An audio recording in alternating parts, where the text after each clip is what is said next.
setelah kematian.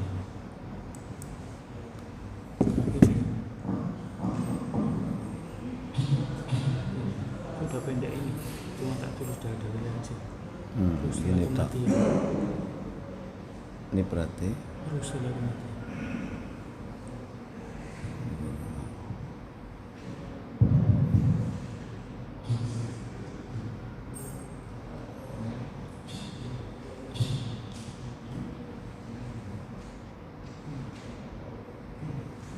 Kalau sekarang semua disimpan.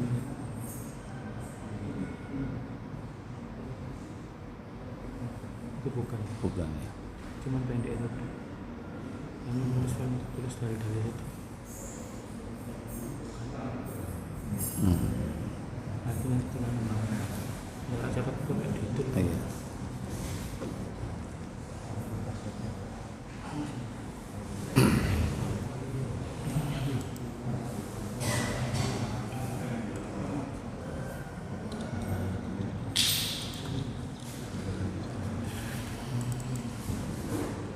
Assalamualaikum warahmatullahi wabarakatuh.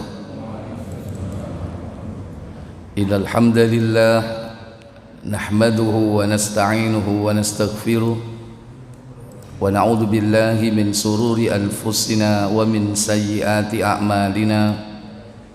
Man yahdihillahu fala mudilla lahu wa man yudlil fala hadiya lahu. وأشهد أن لا إله إلا الله وحده لا شريك له وأشهد أن محمدا عبده ورسوله. اللهم صل وسلم وبارك على محمد صلى الله عليه وعلى آله وأصحابه ومن تبعهم بإحسان إلى يوم الدين. أما بعد. Puja dan puji syukur kita panjatkan kepada Allah yang telah melimpahkan nikmat kepada kita semua, dipertemukan kita kembali di pagi yang berbahagia ini dalam keadaan sehat walafiat, dalam kondisi tetap beriman sebagai seorang muslim. Semoga Allah tabaraka wa ta'ala memberikan kita istiqomah di dalam iman yang bersih dari kebengkokan, kerusakan, penyakit-penyakit yang dapat merusak keimanan kita. Semoga kita tetap istiqomah di dalam amal saleh yang kita lakukan semata-mata ikhlas karena Allah Jalla wa'ala, dan kita lakukan terus sampai datangnya al-yakin, yaitu kematian. Semoga Allah memberikan kita di akhir hidup kita kelak dengan husnul khotimah. Semoga salawat dan salam selalu tetap terlimpah kepada junjungan kita Nabi besar Muhammad sallallahu alaihi wasallam beserta seluruh keluarga dan keturunan beliau, para sahabat beliau radhiyallahu ta'ala anhum ajma'in, dan kepada seluruh pengikutnya hingga tibanya hari kiamat. Ikhwatal iman, Bapak Ibu, saudara-saudari sekalian yang dirahmati Allah, tidak seorang pun di antara kita melainkan berharap kelak Allah menjadikan kita sebagai hamba-hambanya yang mati sebagai seorang muslim, membawa kalimat thayyibah, kalimat tauhid, la ilaha illallah. Orang menyebut kematian seperti itu adalah kematian yang baik, kematian yang husnul khotimah. Tentu di sisa usia kita ini berusaha Bapak Ibu untuk mempersiapkan diri di saat kematian kita dengan bekal keimanan, dengan bekal amal saleh yang setiap saat kita kerjakan Kita berharap Allah Jalla wa'ala memberikan taufik, pemeliharaan, sehingga tidak menyimpang dari as-sirat al-mustaqim, jalan yang lurus, yakni al-Islam, yang merupakan agama seluruh para nabi. Allah tabaraka wa ta'ala selalu mengingatkan kita melalui lisan hamba-hambanya agar jangan sampai mati melainkan sebagai seorang muslim. Dan ucapan yang sering kita dengar dari para asatid, para khotib, para muballigh di atas mimbar-mimbar, yakni wala tamutunna illa wa antum muslimun, dan jangan kalian mati kecuali sebagai seorang muslim, adalah merupakan agama para nabi dan rasul, agama yang Allah ridhoi, agama yang kita dituntun untuk tetap mengabdi hanya kepada Allah saja, agama yang dapat memberikan jaminan kebahagiaan, syukran, bahagia dunia dan juga bahagia di akhirat.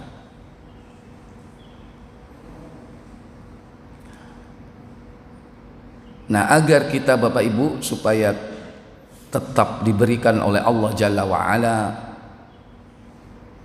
yakni kebaikan-kebaikan di dalam Islam, istiqomah di dalamnya, maka yang wajib setiap saat kita selalu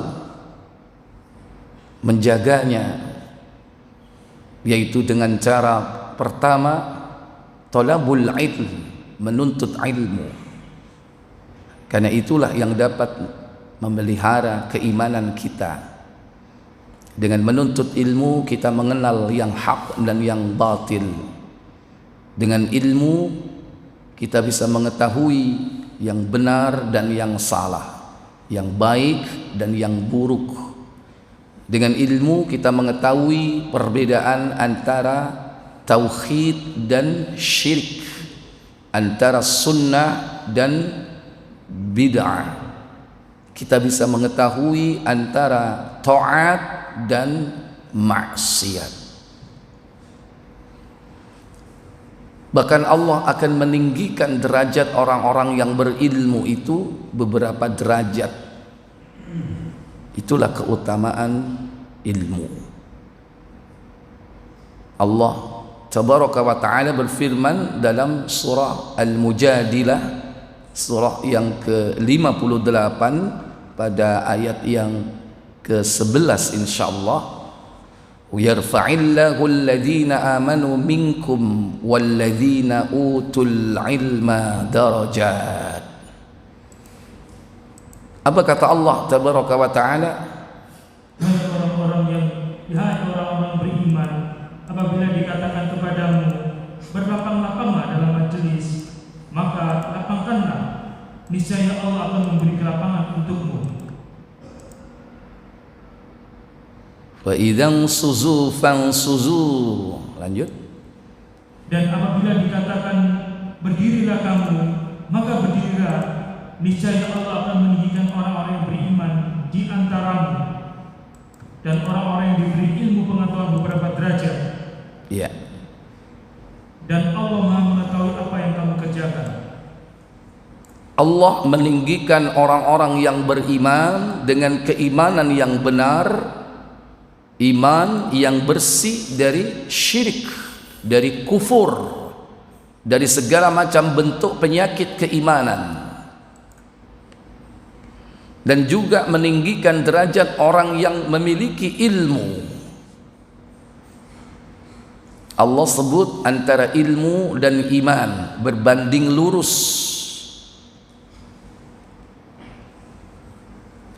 Sebagaimana di dalam Al-Quran surah Al-Asr, orang yang tidak rugi adalah alladzina amanu wa amilus salihah, itu orang-orang yang beriman dan beramal saleh.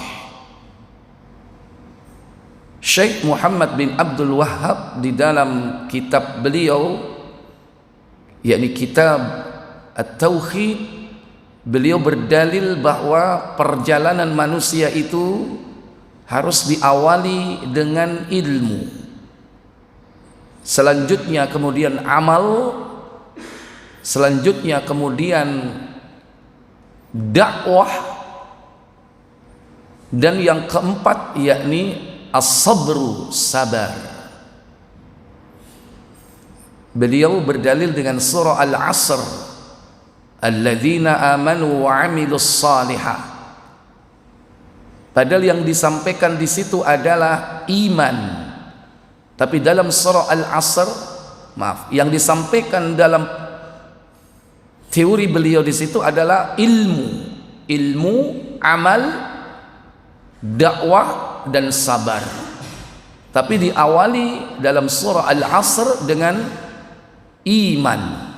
Berarti iman ini adalah hujjah bahwa orang itu akan diberikan oleh Allah istiqamah karena ilmu. Orang yang menuntut ilmu, imannya semakin bertambah. Semakin bertambah imannya, dia semakin semangat menuntut ilmu. Menuntut ilmu ditambah lagi imannya, karena iman itu yazidu, dia bertambah bi ta'atir rahman, karena taat kepada ar-rahman. Siapa dia? Allah. Wa yanqusu bil maksiyah, dan dia akan berkurang karena perbuatan maksiat. Yang kedua, Nabi SAW mengatakan bahwa Allah akan menjadikan orang itu baik kalau dia diberikan oleh Allah pemahaman ilmu terhadap agama. Dalam hadis Bukhari nomor 58 KBC dari sahabat Muawiyah bin Abi Sufyan, beliau mengatakan, aku melihat Rasulullah berdiri di mimbar ini dan mengatakan, yarfa'illahu alladhina amanu may yuridillahu bihi khairan yufaqihu fid din. Barang siapa yang dikehendaki oleh Allah beroleh kebaikan, maka Allah fahamkan dia terhadap ilmu.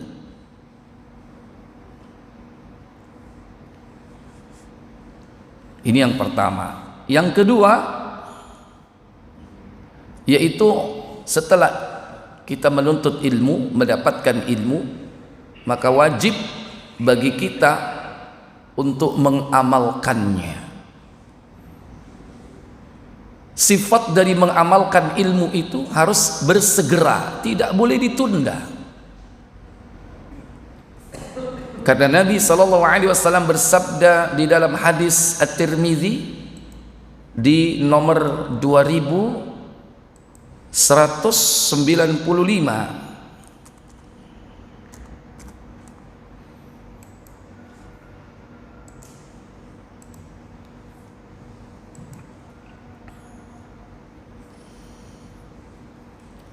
ya sudah, silakan. Dari Abu Hurairah, Rasulullah SAW bersabda. Apa sabda beliau sallallahu alaihi wasallam? Bersegeralah melakukan amal solih sebelum terjadi fitnah, seperti sebagian malam yang gelap gulita. Pada pagi hari seseorang beriman, namun di sore harinya kafir. Sebaliknya, di waktu sore ia beriman dan di pagi harinya ia kafir. Salah seorang dari mereka menjual agamanya dengan kesenangan duniawi. Nabi sallallahu alaihi wasallam beliau bersabda, badiru bil a'mal, bersegeralah kalian beramal saleh, fitanan, sebelum datang fitnah, Kaqita'il lailil muzlim, bagaikan potongan-potongan malam yang gelap gulita. Nabi memerintahkan untuk beramal saleh. Berarti orang itu dianggap sudah memiliki ilmu atau tidak? Apa mungkin Nabi memerintahkan umatnya beramal soleh tanpa ilmu? Apa mungkin? Jadi ketika Nabi mengatakan badiru bil a'mal, bersegeralah kalian mengamalkan atau beramal, berarti beliau menganggap bahwa kita menuntut ilmu, sudah mendapatkannya dan memahaminya. Maka kalau kita sudah punya ilmu, jangan ditunda. Engko air nek wis mari haji gak budal-budal, ditunda meneh. Sudah berapa tahun ditunda, Pak? Apa mungkin tahun depan ditunda lagi? Kok yakin sampean? Duit entek. Ya, mudah-mudahan itu hanya isu. Nggih. Mudah-mudahan duitnya aman, kasihan saudara-saudara kita. Tapi kalau seandainya terjadi, sabar. Allah akan mengganti tetap dengan pahala haji, insyaallah. Karena kita sudah membuktikan bahwa kita ini berazam, berniat tekad untuk berangkat haji. Wis nabung, sudah persiapan manasik dan seterusnya. Ikhwatal iman, aizakumullah. Jangan ditunda mengerjakan amal soleh. Kalau kita sudah ngerti, sudah tahu ilmu, sudah ngerti kalau sholat berjamaah bagi laki-laki itu wajib di mana? Di masjid. Jangan ditunda. Engko air nek wis mari pensiun. Begitu mari pensiun dikai loro, nggak jadi. Sakit itu termasuk fitnah atau tidak? Fitnah. Kata makna fitnah itu ujian, cobaan. Coba lihat dalam surah Al-Anbiya, makna dari fitnah yang sebenarnya menurut Al-Quran, surah yang ke-21 ayat yang ke-35 insyaallah.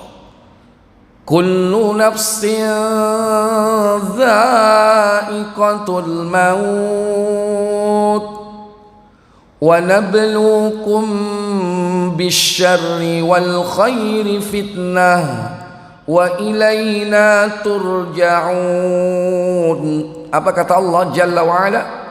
Tiap-tiap yang berjiwa akan merasakan mati. Kami akan menguji kamu dengan keburukan dan kebaikan sebagai cobaan yang sebenar-benarnya, dan hanya kepada kamilah kamu dikembalikan. Iya. Kullu nafsin dha'iqatul maut. Tiap-tiap yang bernyawa akan merasakan kematian. Wa nabluukum bisyarri wal khairi fitnah. Dan kami akan menguji kalian semua dengan keburukan dan juga kebaikan. Fitnah sebagai suatu cobaan yang sebenar-benarnya. Jadi makna fitnah itu apa, Pak? Cobaan, ujian. Cuman makna fitnah dalam konteks bahasa Indonesia atau pemahaman kita sehari-hari itu telah tereduksi. Orang umumnya bilang fitnah itu adalah tuduhan tanpa bukti. Wah, kon fitnah, kon nuduh aku, kon endi buktine? Padahal fitnah itu luas, apapun ujian, bukan hanya keburukan, termasuk kebaikan itu fitnah. Tapi kadang orang itu merasa diuji kalau dapat keburukan. Dungakno aku rek yo, aku sabar. Apa bojoku minggat. Ujian kan? Kebakaran rumahnya ujian, menganggap diuji oleh Allah. Tapi nggak ada orang dapat nikmat padahal itu juga ujian. Wadul nang koncone. Dungakno aku yo. Apa kon? Muga-muga aku sabar ya.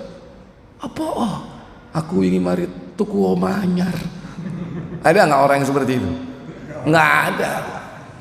Oleh duit, oleh rezeki, tuku omah, tuku mobil, nggak ada yang merasa bahwa dia sedang diuji oleh Allah.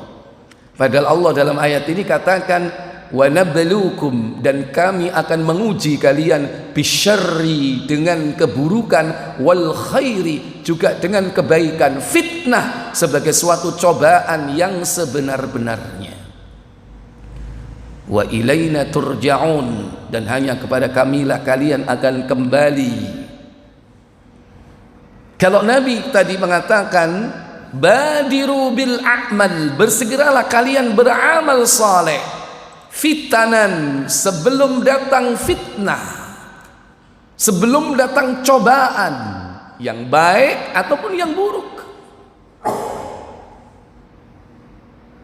Nah, cobaan ini kata Nabi kakito illailil muzlim, bagaikan malam yang gelap gulita, bagaikan potongan-potongan malam. Artinya fitnah itu datang bertubi-tubi, silih berganti. Habis satu ujian, ujian berikutnya, habis satu ujian, ujian yang lain, habis yang lain, terus tidak pernah berhenti kita hidup di dunia ini. Kecuali kalau sudah mati, berhenti dari fitnah. Tapi itu pun nanti akan berlanjut, ada fitnah kubur, ujian di alam kubur oleh Munkar dan Nakir, belum selesai. Baru setelah itu orang akan mendapatkan, kalau tidak nikmat, dia mendapatkan azab di dalam kuburnya. Nanti di akhirat pun masih diuji lagi orang beriman itu oleh Allah Jalla wa'ala. Baik, Nabi memerintahkan kita beramal.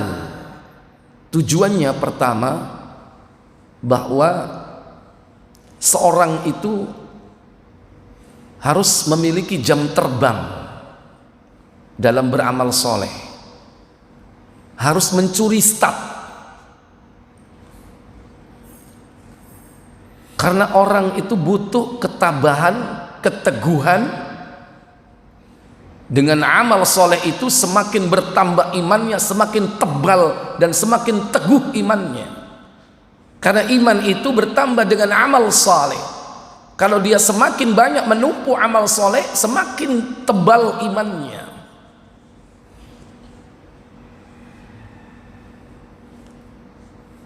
Lebih tebal mana iman seseorang?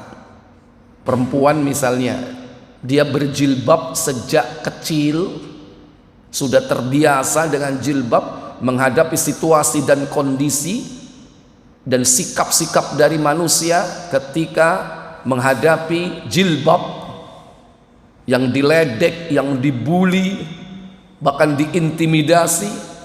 Sudah lewat itu perjalanan, dilalui. Daripada orang yang baru berjilbab setelah menikah, gara-gara rabi ambek ustad. Ketika nanti di suatu negeri itu ada pelarangan jilbab, mana yang lebih teguh memegang syariat tersebut? Yang berjilbab sejak kecil atau yang baru nikah baru berjilbab? Yang sejak kecil. Kenapa? Karena dia sudah punya jam terbang tinggi. Di SD pakai jilbab, digoda sama temen, jilbabnya ditarik. Ya, biasa anak masih kecil kan, guyonannya ngawur kadang-kadang. SMP juga begitu, SMA apalagi, didatangi sama temannya, "Mbak, sampai niku ayu loh jani, Sampeyan lapo nggih jilbab? Ayo melo awak dhewe ae dadi cheerleader. Ayo. Nah, wah, dia telah melalui perjalanan itu. Tetap tidak bergeming dia. Kokoh memegang syariat. Lolos SMA, masuk perguruan tinggi, datang seorang lelaki. Mbak, ayo jadian sampai aku. Tapi syaratnya coplok jilbab. Dia tetap teguh, tidak mau nerima orang seperti itu, walaupun berjanji mau menikahinya. Terus dilewati perjalanan dia ketika menghadapi orang-orang yang benci kepada syariat Allah. Dia sudah terbiasa menghadapi situasi itu. Berbeda dengan yang baru-barusan saja dia jilbab. Mungkin hanya setelah menikah atau hanya setelah umroh atau haji. Suatu saat jika ada fitnah yang dahsyat, ada tekanan yang kuat untuk melepas jilbabnya, mudah itu dilepas begitu saja.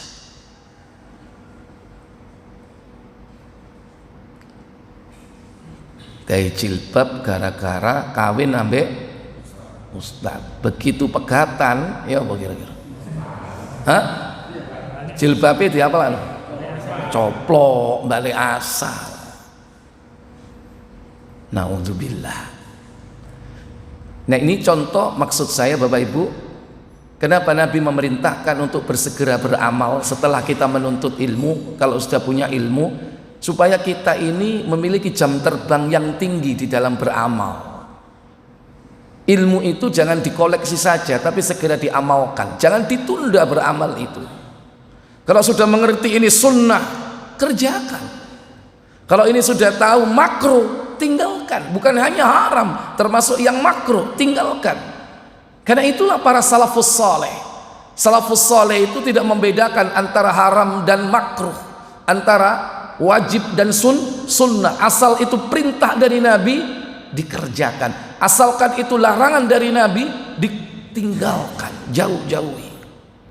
Sekarang kan kadang keminter, itu gak haram, itu makruh, gak apa-apa. Nah ini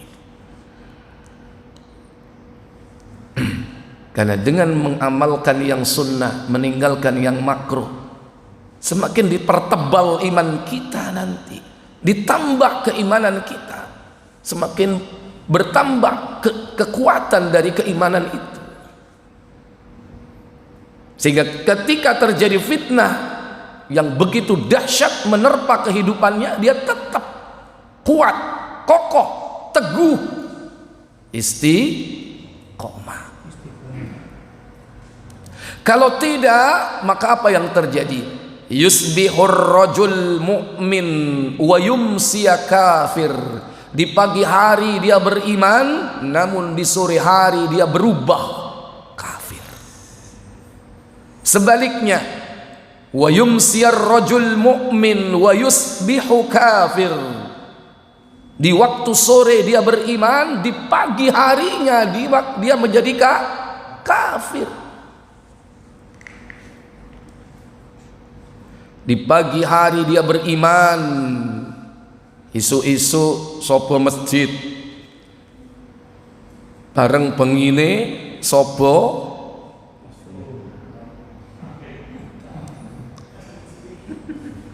berubah. Di sore hari dia rajin mungkin mendatangi majelis-majelis ilmu, begitu pagi harinya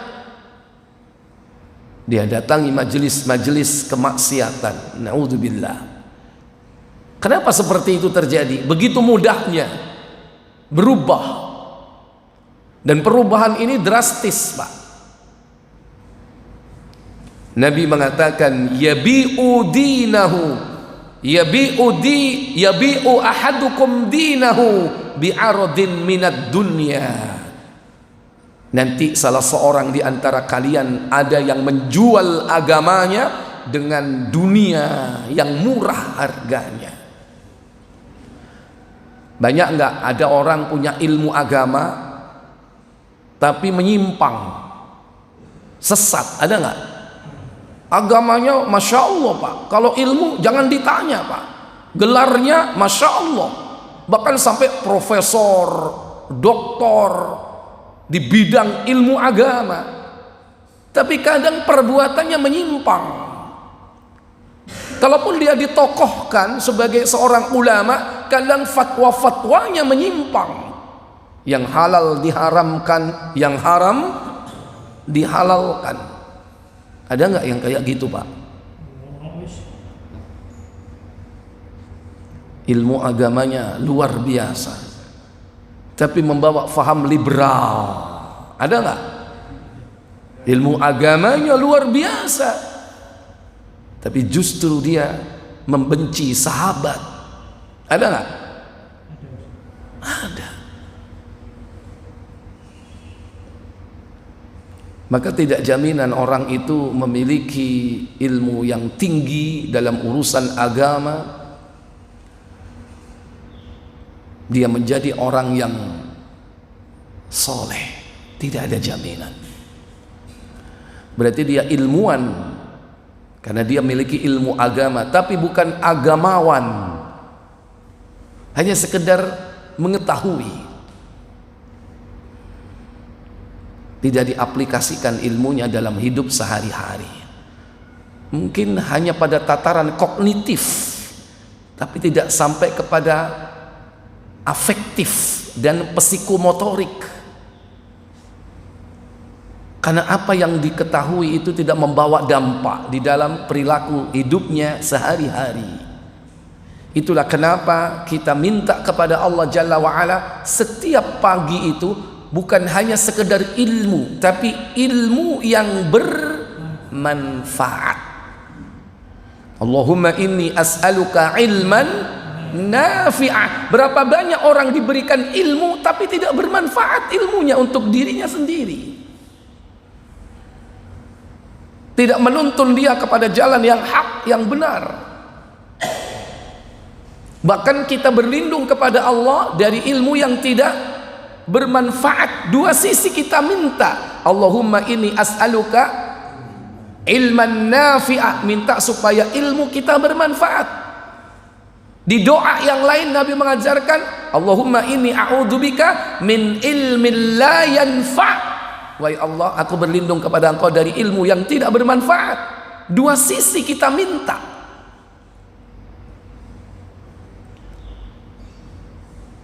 Baik, ini poin yang kedua. Segera amalkan ilmu.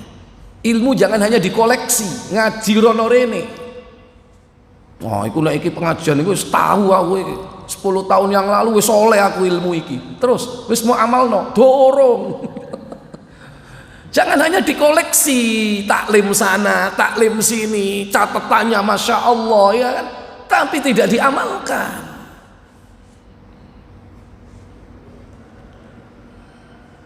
Baik, yang ketiga Bapak Ibu, agar kita diberikan penjagaan, pemeliharaan dari Allah Jalla wa'ala, ayo kita laksanakan amal soleh itu sesuai dengan kemampuan kita. Jangan berlebih-lebihan. Cari amal soleh yang bisa kita persiapkan menghadap kepada Allah, yang sifat dari amal soleh itu terus menerus, continue, ajak, istimrar. Walaupun amal itu sedikit, nggak apa-apa. Kalau perintah itu perintah yang wajib, kalau kita tidak mampu, ambillah keringanan, rukhsah. Salat, tidak mampu berdiri, duduk. Duduk, tidak mampu berbaring. Jangan tinggalkan sekalipun kita tidak mampu secara fisik. Puasa, jangan tinggalkan yang wajib. Ramadan, kalau kita tidak kuat pada suatu hari, diqadha dengan hari yang lain. Jangan ditinggalkan. Adapun yang sunnah, baru itu pilihan. Nggak mampu tahajud, yang merupakan salat sunnah yang paling utama, afdhalus shalah ba'dal fardiyah ba'das salawatul khams salatul lail. Sholat yang paling utama setelah sholat fardu, sholat malam. Tapi kalau nggak mampu, cari yang lain. Aku nek tahajud soro ketwani Ustaz. Angel tangini. Kadang subuh bablas. Tapi aku nek isu semangat. Nah, silakan ganti dengan sholat duha. Amalkan. Kalau kita tidak mampu tahajud, duha nggak mampu, rawatib mungkin, qobliyah dan ba'diyah. Atau cari yang lain, mungkin sunnah syukur wudu, mungkin sholat sunnah yang lain, tahiyatul masjid. Tapi lakukan itu secara terus menerus. Dan jangan memaksakan diri. Karena banyak orang itu tidak istiqomah karena memaksakan diri. Masih muda, kuabe dilakoni. Begitu wis tuwa, ditinggal no kabeh. Dan itulah yang terjadi kepada sahabat Abdullah bin Amr al-As. Karena dia sempat sesumbar.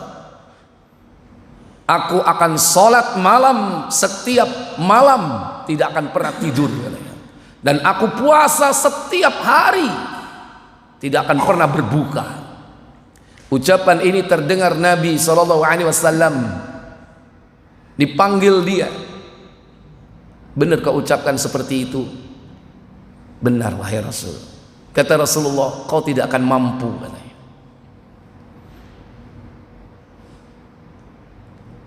Cukuplah kau tidur terlebih dahulu, bangunlah salat tahajud. Berpuasalah 3 hari dalam setiap bulan saja katanya. Tapi apa kata Abdullah bin Amr al-As? Buka Muslim 11:27.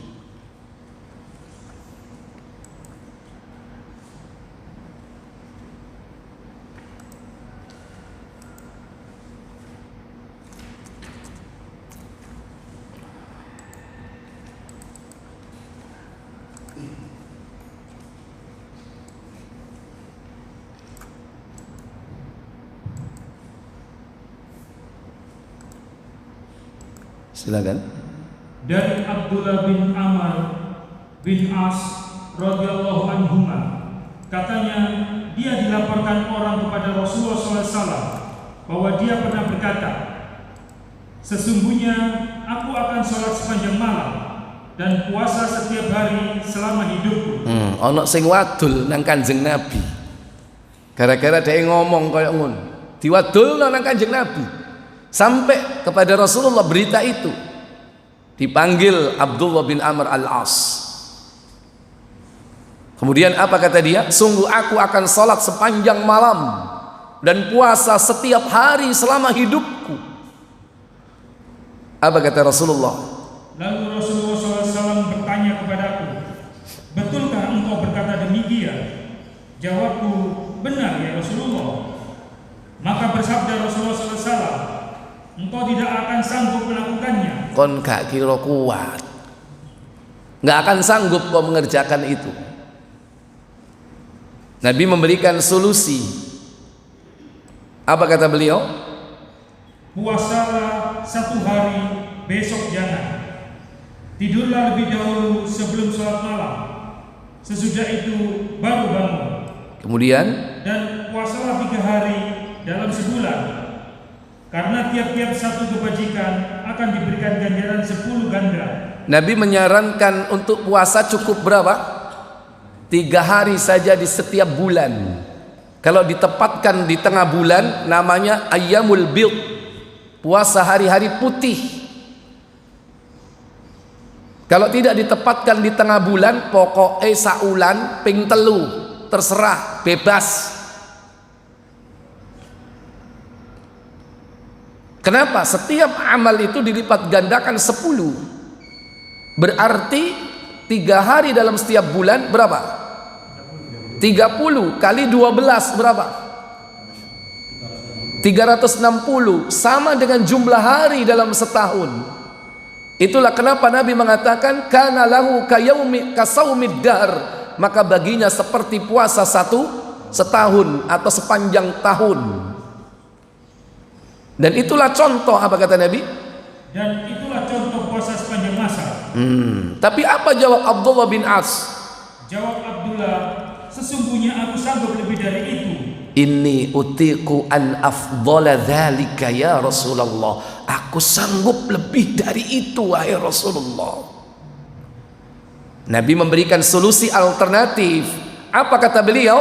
Jawab Rasulullah SAW, kalau begitu puasalah 1 hari, berbuka 2 hari. Iya, Nabi kemudian memberikan solusi, berpuasalah sehari, berbuka 2 hari. Kalau ada orang yang mengamalkan puasa model ini, masih boleh. Saiki poso, rong dino meneh gak poso. Mari ngono poso maneh, rong dino meneh gak poso. Sebagaimana saran Nabi kepada Abdullah bin Amr al-As. Puasa sehari, berbuka 2 hari. Tapi apa kata Abdullah? Kata Abdullah, aku sanggup lebih dari itu ya Rasulullah. Oh, coba. Aku sanggup lebih dari itu wahai Rasul. Dikasih lagi alternatif solusi. Apa kata Rasulullah? Jawab Rasulullah SAW, puasalah 1 hari, berbuka 1 hari. Berpuasalah sehari, berbuka sehari. Yang demikian ini, lanjut. Yang demikian itu adalah puasa Nabi Daud alaihissalam. Dan itulah puasa yang paling seimbang. Baik, Nabi tidak pernah puasa Daud, tapi Nabi menganjurkan untuk puasa apa? Daud. Itulah yang harus kita fahami, bahwa ada sunnah qauliyah, ada sunnah fi'liyah. Karena sunnah itu ada 3, qauliyah, fi'liyah, takririyah. Qauliyah ucapan Nabi, fi'liyah perbuatan Nabi, takririyah yaitu ketetapan Nabi. Sama seperti sholat malam, sholat tahajud, sholat tarawih. Nabi tidak pernah sholat lebih dari 11 rakaat. Itulah sunnah fi'liyah, perbuatan Nabi. Tapi Nabi sendiri mengatakan salatul lail masna masna. Salat malam itu 2 rakaat, 2 rakaat, 2 rakaat, tidak ada batas. Itulah sunnah qauliyah. Kalau Nabi sendiri nggak pernah salat malam baik dalam Ramadan maupun di luar Ramadan lebih dari 11, nggak pernah. Itu sunnah fi'liyah. Disampaikan oleh Aisyah radhiyallahu taala anha. Adapun beliau sendiri mengatakan salat malam 2 rakaat, 2 rakaat, tidak ada batas. Makanya ojo ribut sing 11 ambek selikur. Lebih dari selikur lo gak popo. Sing penting salate sing kena, mocone sing tartil. Ojo cepet-cepet. Iku ono nang ndi ku salat tarawih Blitar. Kok eru sampean tau rono? Melok. Ngerasakno. Silakan mau salat berapapun, yang penting yang tumaknina, rukuk dan sujudnya, dan bacaan Qur'annya tartil. Kalau Bapak Ramadan di Masjidil Haram, Pak, berapa sholat sunnah tarawehnya? Lebih dari 20.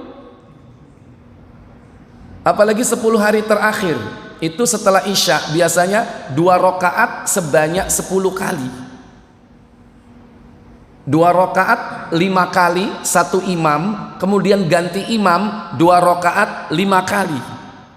Setelah itu selesai, nggak ada witir. Nanti jam 1 sholat lagi 2 rakaat sebanyak 5 kali, ditutup dengan witir 3 rakaat. Dengan cara bagaimana menutupnya? 2 rakaat salam, 1 rakaat salam. Itu cara witir yang 3 rakaat. Boleh langsung 3 rakaat salam, atau 2 rakaat salam, berdiri lagi 1 rakaat salam. Intinya sholat witir yang 3 rakaat itu harus menyelisihi sholat maghrib. Nggak boleh sama dengan sholat maghrib. Maka alternatifnya seperti itu. Berapa berarti? Yang pertama tadi 10 kali 2 20. Yang terakhir 10 tambah 3 13. Berarti berapa totalnya? 33. Silakan. Bahkan ada para ulama dulu yang mengamalkan jauh lebih dari itu. Tidak ada batas. Sama seperti ini puasa. Nabi tidak pernah melakukan puasa Daud. Puasa Nabi itu yang beliau lakukan menurut istri-istri beliau, pertama puasa Yaumu Asyura 10 Muharram. Yang kedua puasa Arafah. Yang ketiga salasata ayyam fi kulli syahrin, 3 hari dalam 1 bulan. Dan yang keempat beliau puasa Senin dan Kamis, itu puasa sunnah beliau. Oleh karena itu ini contoh puasa yang merupakan fi'liyah, perbuatan Nabi. Ada yang qauliyah, ucapan Nabi. Jadi ada orang yang keliru, kon niku lho lapo poso Daud. Nabi Muhammad lu gak tahu poso Daud. Akhirnya dia wis istiqomah poso Daud, Pak. Mikir, Pak. Iya ya. Akhirnya gak poso. Nyetani itu termasuk. Ada sunnah itu fi'liyah, perbuatan Nabi. Ada sunnah itu qauliyah. Dua-duanya silakan amalkan. Baik. Diberi alternatif puasa Daud, sehari puasa sehari berbuka. Apa kata Abdullah bin Amr al-As? Kata Abdullah, aku sanggup lebih dari itu. Aku sanggup lebih dari itu wahai Rasul. Coba dikasih puasa Daud masih mampu lebih dari itu. Berarti puasanya gimana? Hah? Tiap hari dia puasa. Apa kata Rasulullah sallallahu alaihi wasallam? Jawab Rasulullah SAW, tidak ada lagi yang lebih utama dari itu. Tidak ada lagi puasa yang lebih dari puasa Daud. Nggak ada. Makanya nih anak wong bendino poso, itu tanda tanya. Kemungkinan dua. Satu, dia bayar kafarot, poso 2 wulan berturut-turut. Soalnya Ramadan nyelintung mbek bojone, gak kuat. Cuman gak ngomong, cak bendino sampean kok poso? Iya rek, gak gelem ngaku. Iya, diet. Nah kalau itu masih mungkin Bapak Ibu, masih benar kalau seandainya dia membayar kafarah. Cuman 2 bulan saja kan, setelah itu selesai. Tapi kalau tiap hari bertahun-tahun dia puasa, nah ini yang menyimpang. Mesti wong iki ngelakoni ilmu, berarti pengen sakti mondro kuno iso ilang. Nggak ada puasa yang lebih dari Daud, itu nggak ada. Apa kata Rasulullah sallallahu alaihi wasallam? Setelah Abdullah berumur lanjut, dia berkata, apa katanya? kalau aku terima puasa 3 hari seperti yang dianjurkan Rasulullah SAW kepadaku, tentulah akan lebih kusukai daripada keluarga dan hartaku. Iya. Menyesal nggak Abdullah bin Amr? Menyesal nggak? Menyesal. Dari ucapannya ini tahu dia. Ketun. Menyesal. Lauku bila an asuma 3 ayyam min kulli syahrin kama qala Nabi, seandainya aku menerima apa yang diucapkan Nabi agar aku berpuasa 3 hari saja dalam setiap bulan, ahabbu ilayya min ahli wa mali, niscaya amal itu akan aku lebih cintai daripada keluargaku dan hartaku. Orang itu cinta keluarga enggak Pak? Cinta harta enggak? Tapi orang yang istiqomah di dalam amalnya, maka amal itu akan lebih dicintainya daripada harta dan keluarganya. Nah, kita harus persiapkan mulai sekarang, Pak. Harus memiliki amal walaupun sedikit, tapi yang kita lakukan mulai hari ini sampai mati. Apa kira-kira? Persiapkan mulai sekarang, Pak. Silakan. Iya. Tapi nek wis jalan ojo dirubah. Saiki wis biasa Senin Kemis. Wis aku 3 dino ae kok. Ben kok tuwa gak iso. Ojo niat ngono, ya. Kalau sudah berjalan bertahun-tahun Senin Kemis, maka mintalah istiqomah. Kalau kita belum, nah milih yang ringan. Yang kita perkirakan amal ini bisa sampai mati. Aku tak mau maca Quran ae. Bendino sak jus gak mampu aku. Sak lembar ae lah. Yang penting itu apa? Istiqomah. Makanya orang kalau sudah punya amal, Pak, yang bisa kita andalkan bekal di akhirat, karena amal ini terus ajek tidak putus, itu kita cintai amal itu daripada harta dan keluarga. Baik. Di kasus yang lain Abdullah bin Amr al-As dikabarkan, baik, 1128. Afwan. Iya, betul. Dari Abdullah bin Amr bin As radhiyallahu anhu katanya, aku puasa sepanjang masa dan menamatkan Quran setiap malam. Oh. Apa itu tambahannya di situ, Pak? Membaca Al-Quran apa? Bukan membaca, tapi di situ apa? Menghatamkan Al-Quran setiap malam. Cuman yang perlu dipahami, saat itu Nabi masih hidup nggak? Al-Quran masih turun nggak? Turun. Ya mungkin belum 30 juz. Mungkin saat itu belum 30 juz. Tapi apa kata Nabi? Sungguh pun demikian. Mungkin perbuatanku itu dilaporkan orang kepada Nabi SAW, atau mungkin juga beliau menyuruh orang memanggilku supaya aku datang kepada beliau. Setelah beliau mendatangi, maka beliau bertanya kepadaku, betulkah apa yang diceritakan orang kepadaku, bahwa engkau puasa sepanjang masa dan menamatkan bacaan Quran sepanjang malam? Iya. Puasa tiap hari dia, tiap hari puasa. Dan malam hari dia baca Al-Quran, dikhatamkan Al-Quran itu, walaupun belum 30 juz. Lanjut. Jawabku, benar ya Nabi Allah. Tidak ada maksudku berbuat demikian, melainkan hanya untuk kebaikan. Percaya dong, wong dia sahabat, pasti mengamalkan, gak mungkin ada tendensi apapun. Dia berharap semata-mata mendapatkan kebaikan dari Allah berupa pahala dan yang lainnya. Maka sabda Nabi sallallahu alaihi wasallam, sabda Rasulullah SAW, sesungguhnya sudah cukup jika engkau puasa 3 hari dalam sebulan. Jawabku, ya Nabi Allah, sesungguhnya aku sanggup lebih dari itu. Iya, aku sanggup lebih dari itu.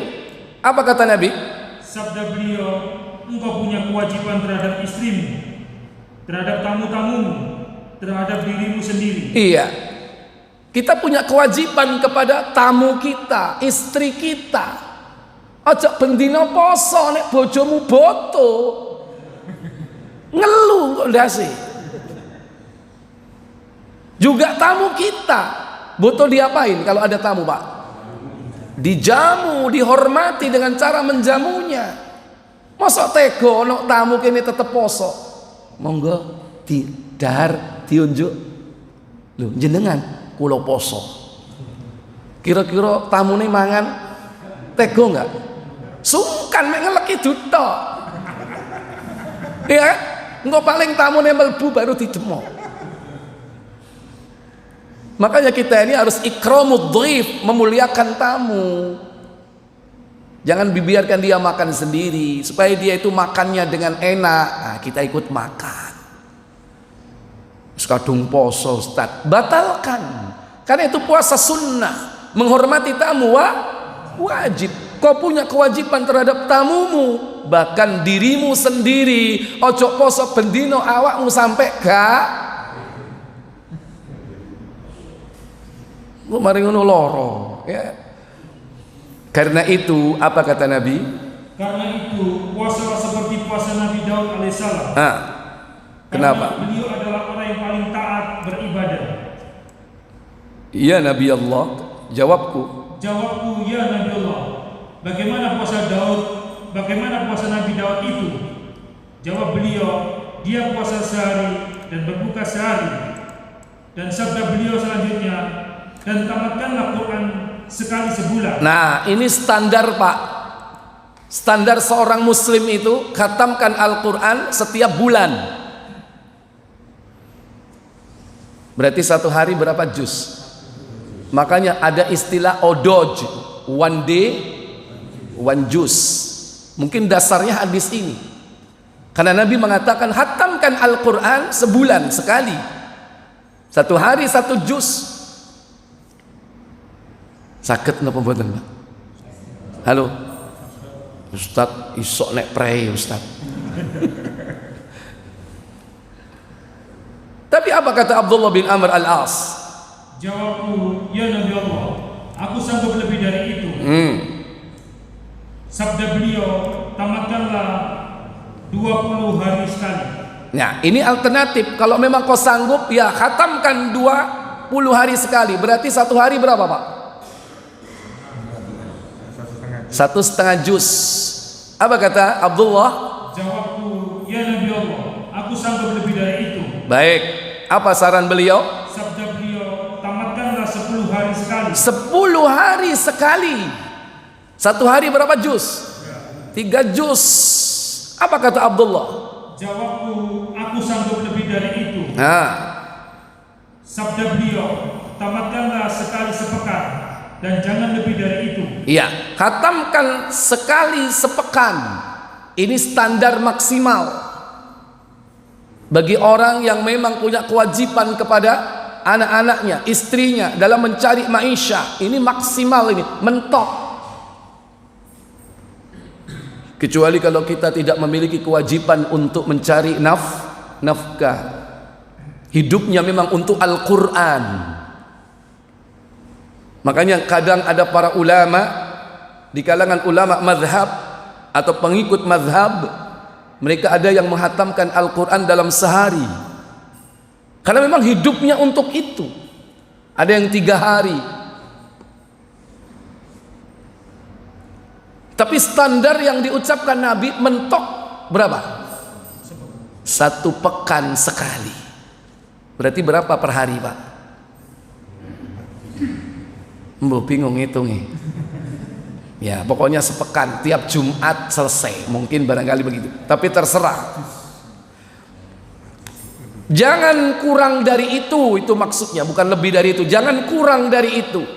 Kenapa demikian? Karena engkau punya kewajiban terhadap istrimu, terhadap tamu-tamumu, dan terhadap dirimu sendiri. Iya. Bojone nyeluk. Ya, kadireken maca Quran ae. Padahal punya kewajiban kepada anaknya, juga tamunya. Tamune disediai panganan enak, mari ngono ditinggal nang jero nganjutno maca. Tidak benar seperti itu. Kemudian apa yang dirasakan oleh Abdullah? Aku merasa keberatan. Lalu bersabda Nabi SAW kepadaku. Apa katanya? Engkau belum tahu. Mudah-mudahan engkau panjang umur. Nah, kon tak dongakno kon dawa umurmu. Kon karu kon. Dan akhirnya memang Allah memberikan usia panjang Abdullah bin Amr al-As. Dalam riwayat dia lebih dari 70 usianya. Wis tua enggak? Kemudian apa katanya? Kata Abdullah, ketika aku telah mencapai usia lanjut seperti yang dikatakan Rasulullah SAW, aku menyesal kenapa tidak kuamalkan telapangan yang diberikan Nabiullah SAW. Ya, dari hadis ini Bapak Ibu, berarti kita harus memilih amal yang kita harus tentukan. Kira-kira mampu nggak kita mengamalkannya sampai mati. Yang masih muda, pikirkan amal yang bisa kita lakukan sampai tua. Yang sudah tua, mulai sekarang cari amal yang bisa kita lakukan sampai mati. Jangan memaksakan diri. Bertakwa itu sesuai kemampuan. Allah berfirman dalam surah 64 At-Taghabun, yaitu fattaqullaha mastata'tum, surah 64.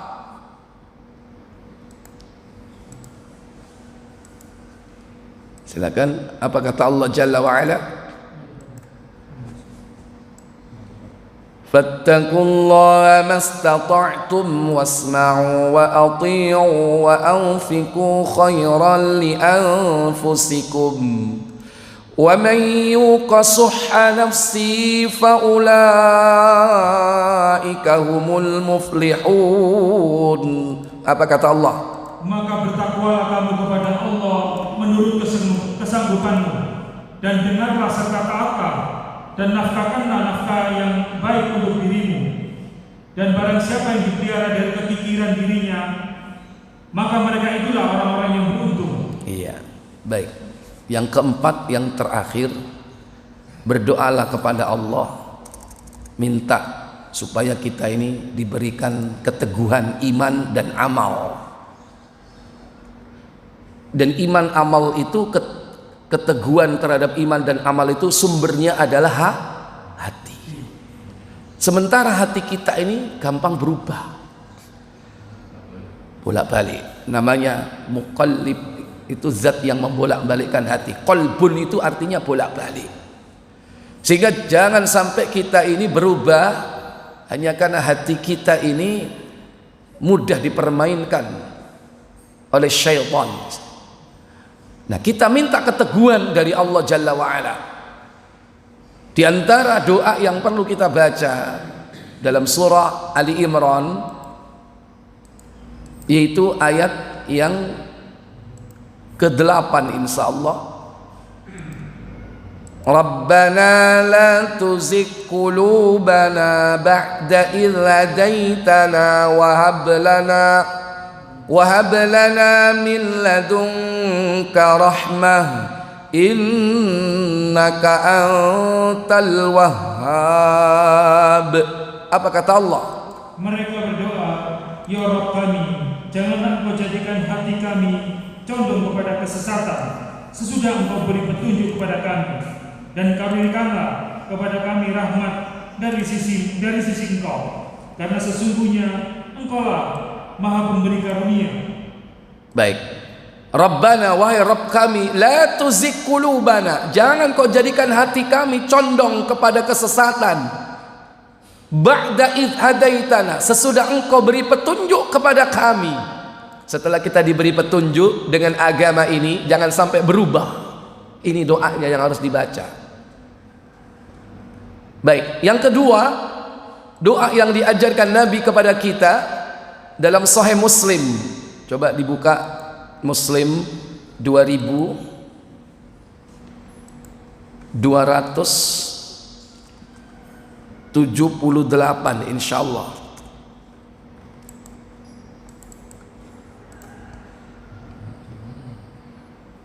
Ya, silakan. Dari Abdullah bin Amr bin As radhiyallahu anhuma, katanya dia mendengar Rasulullah SAW bersabda. Apa sabda beliau? Sesungguhnya hati anak Adam seluruhnya berada di antara dua jari Allah Ta'ala, bagaikan hanya sebuah saja. Ya. Inna quluba bani Adama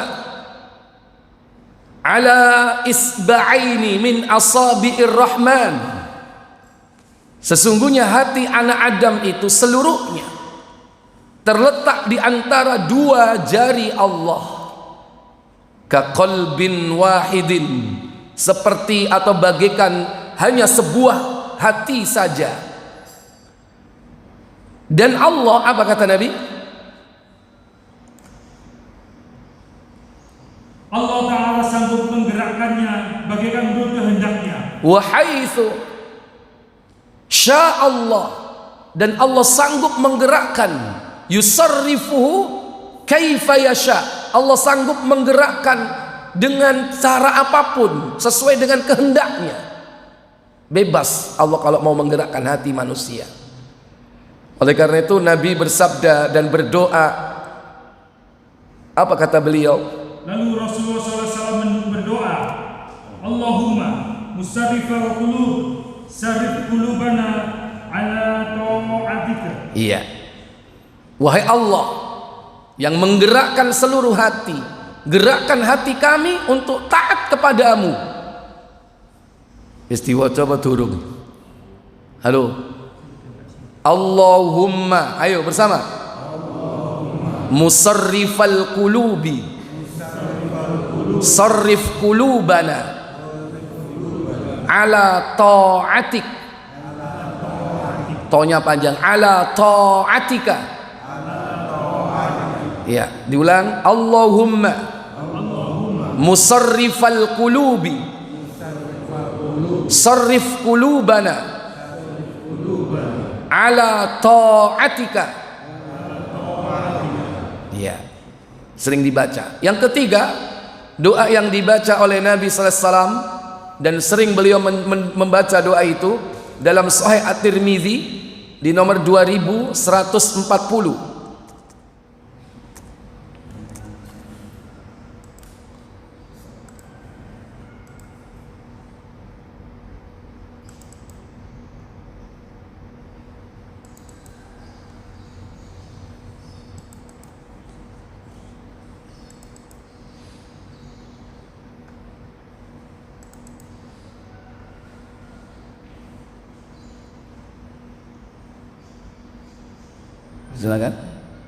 Silakan baca. Dari Anas ia berkata, Rasulullah memperbanyak bacaan. Apa itu? Yang artinya, wahai Zat yang membolak-balikkan hati, tetapkanlah hati kami dalam agamamu. Iya. Ya muqallibal qulubi, tsabbit qalbi ala dinik. Wahai Zat yang membolak-balikkan hati, teguhkan hati kami ala dinik, atas agamamu. Kalau ini sering ya kita dengarkan, ya sering kita baca juga.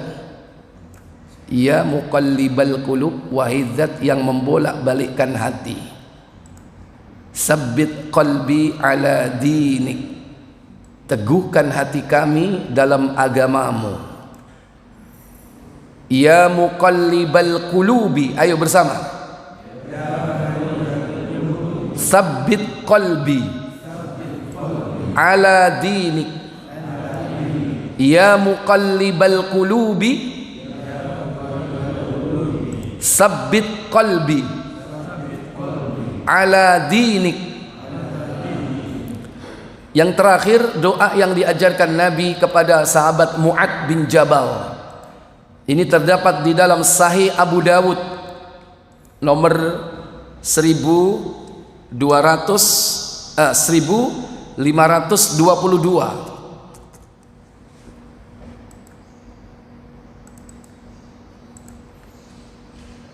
Ya, dari Abu Abdurrahman Al-Hubuli.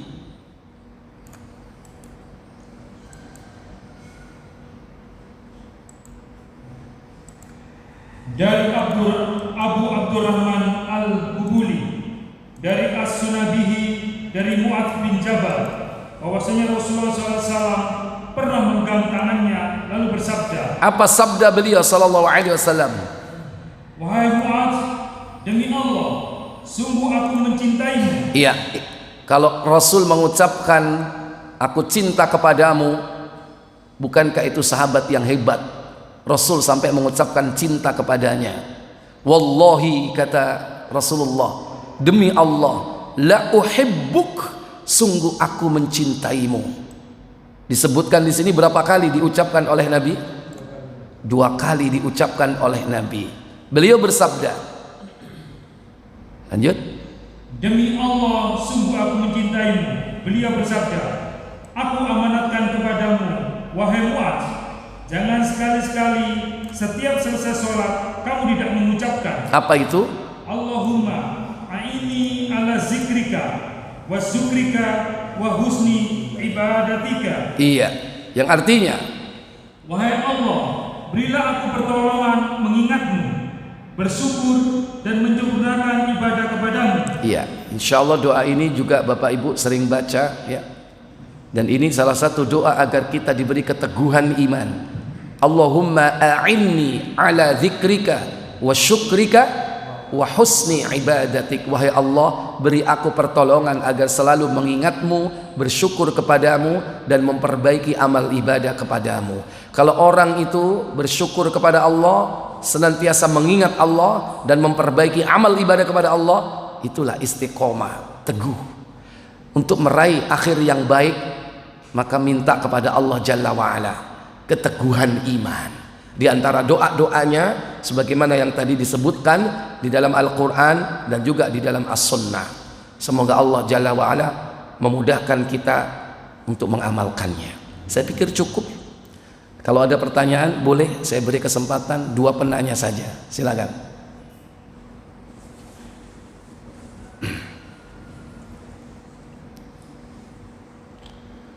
Alhamdulillah, kau nak sing takok.